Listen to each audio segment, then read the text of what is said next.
Hey everyone! In this video, I'm going to show you how to install and run apps directly from a USB flash drive. This is great for portability. You can take your tools and programs anywhere without installing them on every PC. Let's get started.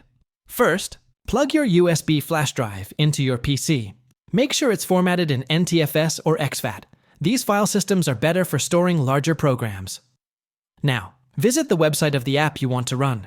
For this example, I'll use a tool like VLC Media, Player, or LibreOffice.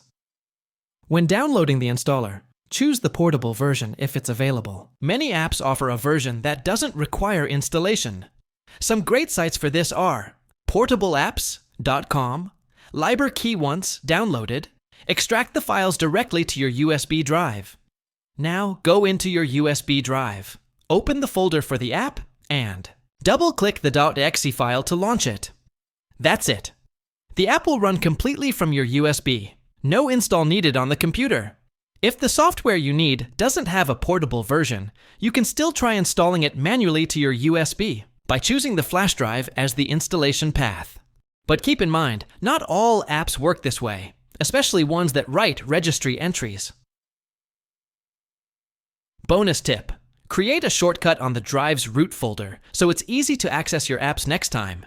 And that's how you run software directly from a USB flash drive. If this helped, give the video a like, subscribe for more tech tips, and hit the bell icon so you don't miss the next one. Questions? Comment down below.